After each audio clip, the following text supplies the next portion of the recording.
We are going to go through today's Breeders' Cup card. Before we do, I just want to go over some general handicapping tools that I use that you may currently use, you may want to use, or you may not think appropriate. Do what you want with it. This is not a how to handicap seminar, but there are a few things that I think may be helpful. First of all, don't be afraid to take odds on horses. Horses can't read. If you like two horses and one of them is 8-5 and one of them is 8-1 and you can't make up your mind between the two, pull the trigger, bet the longer price horse. If your handicapping leads you to a 30-1 shot, don't be afraid to bet it. In fact, I bet one yesterday, ran well, didn't win, but at 30-1 I thought it was a gift. The horse happens to be owned by a regular customer here at Shoreline. His name was Tamarind Hill. Ran in the filly race yesterday. Had a great figure, actually ran well, but didn't win. I would also remind you that favorites lose just about 75% of the time. So keep that in mind the next time you go up to the window. Another thing, another element of handicapping that I think is overlooked is the effect of Lasix on horses, particularly the first time they run on Lasix. Most horses will improve dramatically when they run the first time they're treated with Lasix. That's particularly relevant in today's races because you have so many horses coming in from Europe that are running first-time Lasix.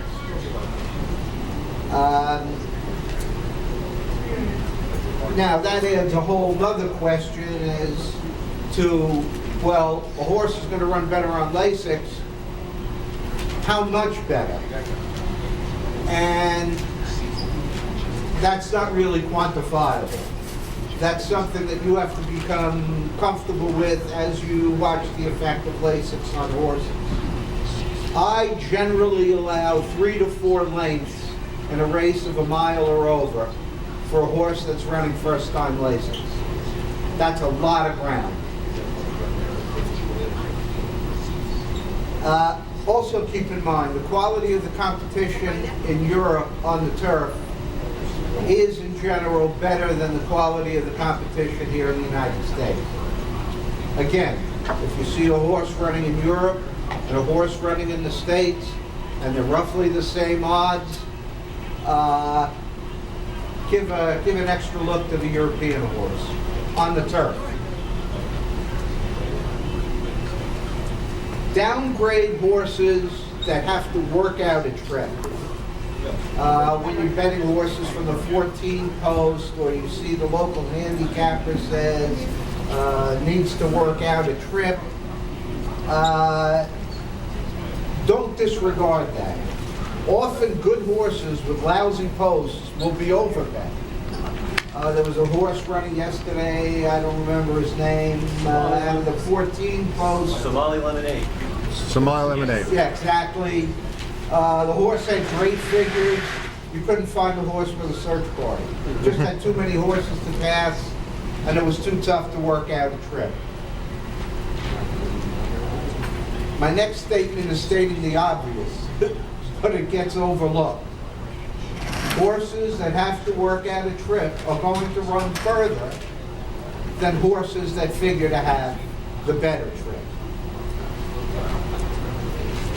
Say that again, please. Yes. Repeat that again. Sure. Horses that have to work out a trip.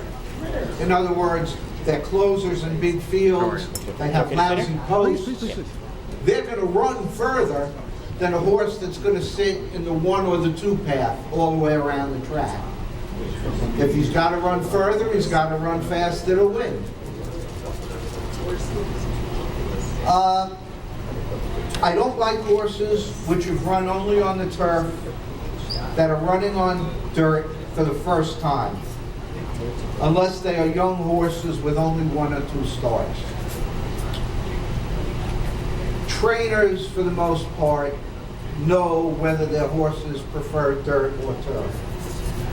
If you see a horse with his first 8 lifetime starts are on turf, and he's running on dirt, and his numbers are really good on turf, I suggest you throw him out. Because if he could run on dirt in the United States of America, that's where the money is.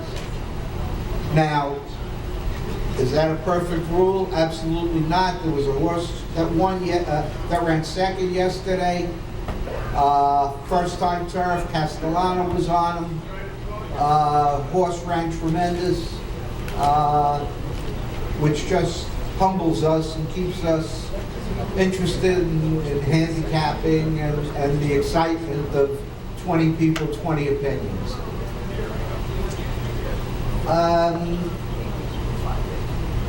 Horses moving from synthetic to dirt.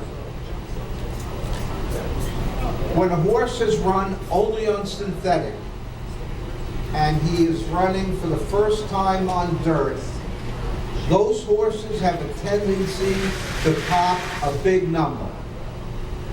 This applies only to the first time they move from synthetic to dirt. I don't know why it is, but my handicapping experience is you should strongly consider upgrading a horse moving synthetic to dirt for the first time. Another thing many handicappers tend to overlook is the effect of weight, the weight that a horse is carrying, particularly at a mile and longer.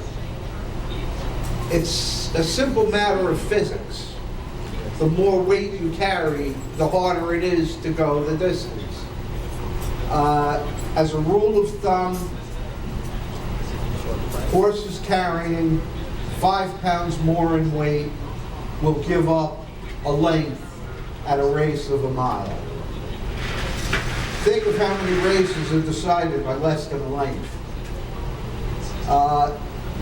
That's one of the explanations as to why apprentice jockeys who get 5, 7, or 10 pound allowances get a lot of mounts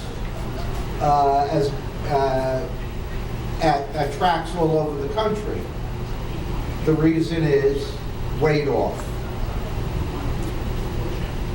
Another thing I'd like you to remember, when you came in the front door, you didn't sign a contract that you were going to bet on every race. It's similar to a blackjack table. One of the advantages that a player has playing blackjack is that the player has feet, and the player can get up and walk away from the table. Similarly, if you can't make up your mind in a race, or the horse you like is really cheap, go get yourself a cold drink, watch the race on television, go to the men's room or the ladies' room. You don't have to bet on every race. Okay? It's hard enough to pick 20% winners. If you pick 20% winners and you're willing to bet a horse at a price, you have a chance to make money.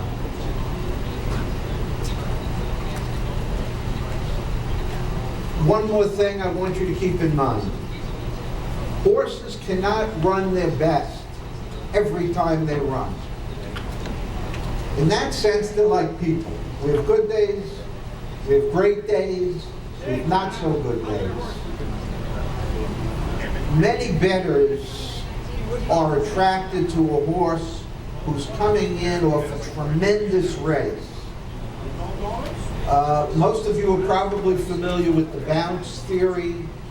The bounce theory being horses can't run their best every time. So if they run their best last week, the chances are they're not going to run their best this week. Normally, those horses are heavily bet, and it's a good idea to bet against them. One observation I made on yesterday's Breeders' Cup races, and then we're going to get right down to my selections and hopefully a little conversation. The horses that had been running in New York ran much better yesterday than the horses that have been running on the West Coast. What does that mean? That means if you're handicapping races today and you give similar weight to a horse that's been running in New York or on the East Coast and a horse that's been running out at Del Mar or Santa Anita, keep in mind that the East Coast horses showed better yesterday, and that may be the little bit of edge that puts you on the right horse instead of the wrong one.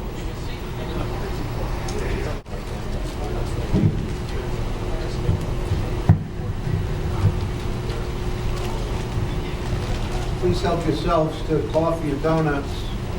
Steve Alford and the folks at Connecticut OTB have been nice enough to provide it for us. I know Steve and Ted Taylor, who was the liaison with the Home Office in England, quite well, and they're both great guys, and I can tell you, they're both totally focused on making Connecticut OTB a pleasurable experience for its customers. And if you have if there's anything you need or want, or you have any suggestions as to how the experience could be improved, look up Steve Alford, talk to Todd Hill, and you're going to find a very, very willing group of guys. Let's talk about the